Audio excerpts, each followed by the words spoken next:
Hey everyone, welcome back to my little corner of the internet. I hope you're all well. I have another what I've been reading recently for you video. I feel like I've been on a real roll with my reading and I've been reading lots of different books like this time around as well, so I'm excited to share them with you. A little bit of housekeeping though, I'm filming this video on a really cloudy day, and the way that I've tried to set the camera up, like I have a mirror right here to try and reflect the light so that this half of my face isn't super shady, but I know it's not the best, so hopefully you can see past that. I've got 6 books to talk to you about today, so let's get straight into it.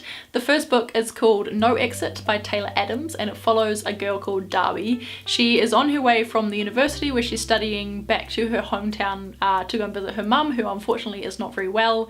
And on the way there, she's going over all these like rocky mountains and stuff, and it's covered in snow and it's not very safe driving conditions, so she stops in at a service station where there's 4 other strangers also stranded there because of this big snowstorm, and she basically has to stay there all night to try and like let the snow pass so that it's safe for the trucks to come and move all the snow out the way so that she can drive back on the road. But because her mum is really sick, she's kind of desperate to get there as soon as possible, so she heads outside from the service station to try and find some reception to at least let her sister or her mum know that like she's on her way but she's stuck.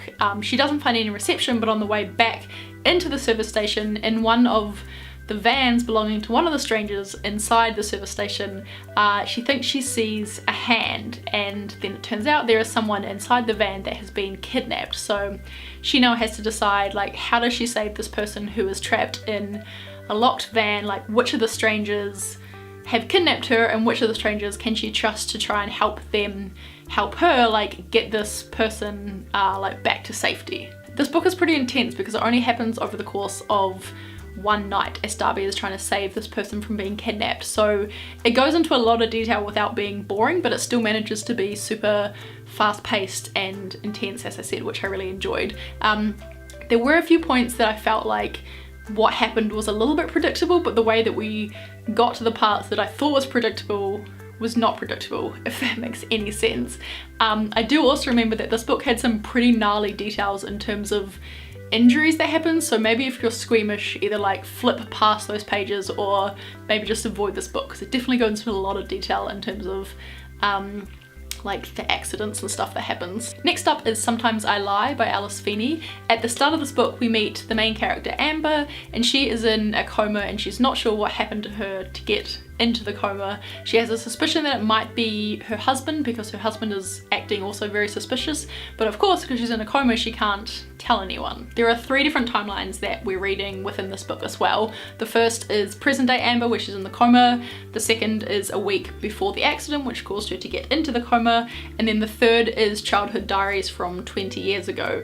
And then of course, like most books that have a couple different storylines, they all kind of like meet together at the end, and then you get like the total picture and you realize what's going on. In terms of what I thought of this book, I actually just wanted to read straight off my Goodreads review because I just read it before and it's pretty much exactly what I wanted to say to you anyway, so I figured I may as well read it. I've said, this book well and truly stumped me, which it definitely did. It has so many plot twists that I was not expecting at all and had to reread at least twice to figure out some of the change in direction. And then I put, in saying that, with a title like Sometimes I Lie, I should have been prepared for an untrusty narrator. I rated it 3 stars on Goodreads for now, but I feel like this is going to be one of those books that I find myself thinking about still for a while, which I definitely did. I think my current hesitation to give it 4 stars is character based. Again, the book was meant to make you question certain characters, but I found it hard to warm to any of them, and even now I'm not really sure who is the real villain. Might be worth rereading so I can get a better idea of the hints, etc., and not be so blindsided by all of the twists. Amber has obviously been dealt a pretty rough hand to end up in a coma, but I don't know, there was something about the way that like her story was told that I just didn't feel that character connection, which I have felt with other characters in similar books, which is why I rated it the 3 stars, not the 4.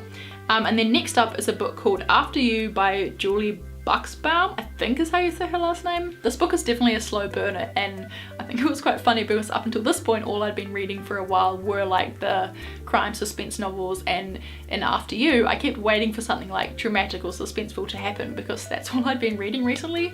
But yeah, that never came, apart from at the beginning of this book where, it's not a spoiler because I'm pretty sure it says it on the cover, but It follows the life of a girl called Ellie, whose best friend Lucy, who lives in the UK, has been brutally murdered walking her daughter Sophie to school. And of course Ellie is devastated. She flies from her home in the US to the UK, and she is kind of like there for the funeral, there for Lucy's husband and Lucy's daughter Sophie, to try and like help them heal while also trying to help herself heal.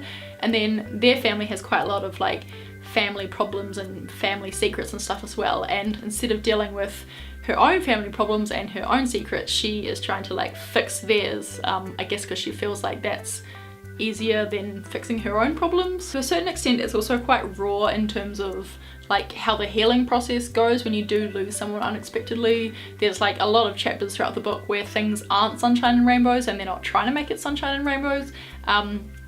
But you know, eventually they do get to a place where they are starting to heal, but of course there's always a long way to go. As you can probably tell from that very thorough review, I only rated that one 2 out of 5 stars on Goodreads just because it wasn't really my cup of tea, but from the blurb of the book it did still look interesting, so I wanted to read it, but yeah, it just wasn't my favourite. Next up is a book that I feel like a lot of people have been talking about recently, I think because they're making it into a movie or a TV series or something, but it is Eleanor Oliphant is Completely Fine by Gail Honeyman. From the very beginning of this book you can tell that Eleanor is a little bit odd. She is definitely an outsider, she is stuck in her routine, she has her set ways of doing things and she's fine with that. She doesn't really think that life can be or should be anything other than just like mundane life, until she meets a guy who she works with called Raymond, who works in the IT department, and he is like the complete opposite of her, and you can definitely tell that it kind of like not stops her in her tracks, but it, like she's just very confused as to how this person can live their life the way that they live it because it's so different to hers. And one day Eleanor and Raymond are leaving work at the same time and they see a little old man called Sammy fall over, and he's in need of like help in an ambulance and stuff, and they call the ambulance and help him. And then from there a kind of really lovely friendship develops between Raymond and Eleanor and Sammy, and they all kind of are like there for each other and help each other come out of their shells a bit in terms of Eleanor's case, especially the friendship between Eleanor and Raymond, because Eleanor, as I said, is like quite stuck in her way. She has her set way of doing things. She can sometimes almost be a bit stubborn or like not really understand why other people would like deviate from the way that she lives, and I'm sure that can be quite frustrating. I definitely found myself not really warming to her at the beginning because she was so set in her ways, but Raymond is such a sweet character. He like kind of sees past all that, he perseveres with this friendship, I'm sure for himself, but I think he can also see that Eleanor does need a friend, she does need someone else, and like their friendship journey is really lovely throughout this book. There were a few like themes or scenes within this book that I felt like could have been perhaps explored a little bit further without being too laborious for the reader. I just felt like, yeah, maybe they kind of brushed over them a little bit too quickly. And then the ending of this book was a little bit predictable, but not in any type of cliche way, if that makes any sense. It was just a really lovely read. And at the end, like I was totally rooting for Eleanor as a character. She'd made such great like improvement or like character growth. And I just, yeah, it was a really nice book to read. Next up is The Keeper of Lost Things by Ruth Hogan, and this book follows the life of a guy called Anthony who 40 years earlier lost something belonging to his fiancée, which was really important to him, and since then he has been trying to make amends by collecting other lost things, I guess in the hopes that one day he can return them, which later on in the book as well, he enlists the help of his housekeeper Laura to do just that. Within this book there is a subplot following other characters who mention that Anthony is a writer and he's written a book of short stories all about the items that he's found, and he's kind of like, you know, made up stories of how they have found themselves to be lost. But then at other points in the book as well, it's never really mentioned, I don't know if it's like psychic or magic or whatever, but the stories that you also get to read about these lost items, they are true. So I'm not really sure what was going on there because it was quite like a subtle thing within the book. I don't know if he has actually just made up other stories and we're just reading like the actual stories or what, but I found that detail really nice. It kind of like took me a little bit to figure out what exactly was going on, and I feel like that was a terrible way of explaining it. You might just have to read the book to figure out what I'm on about. But yeah, this book was definitely like a quiet contender, I think, for one of my favorites of the year. It took me like a little bit of time to get into because, as I said, like I do all my reading on like public transport and stuff, so I never get like a very long time to read. But when I did get into this book, I found it really hard to put down, and I just like raced through it because it was just such a lovely and sweet story. On Goodreads I rated it 4 stars, and I mentioned that it was a charming yet nostalgic read, because I was definitely getting like nostalgia vibes, but I couldn't really put my finger on why I was feeling nostalgic. But yeah, it was just a really lovely book, and I do recommend reading it. And last but not least is a book that I actually have a physical copy of. It's called Chapter 1 by Daniel Flynn, who is the co-founder of an Australian company called Thank You.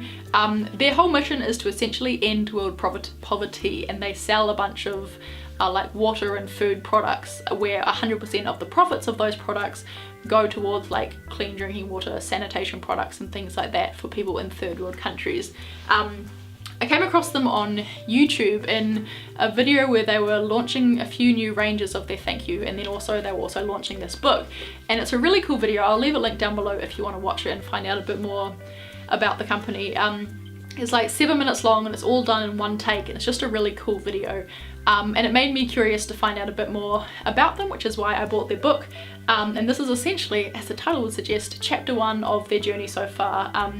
What I like about it is that it's all about, I guess, like changing your thinking and how you have the power to change stuff, which is, if you can kind of see, it says on the front of this book as well.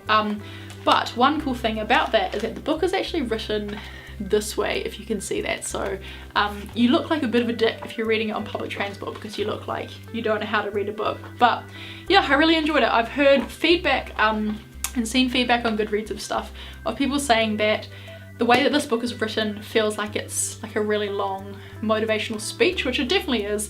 I didn't really mind that. It's quite like a conversational tone book, which made it really easy to read for me. I do find sometimes if you're reading like autobiographies about companies or like marketing based books, sometimes they can be a little bit dry. As I said though, because it is quite casual in the way that it's been written, I found it really easy to read. I read it pretty quickly.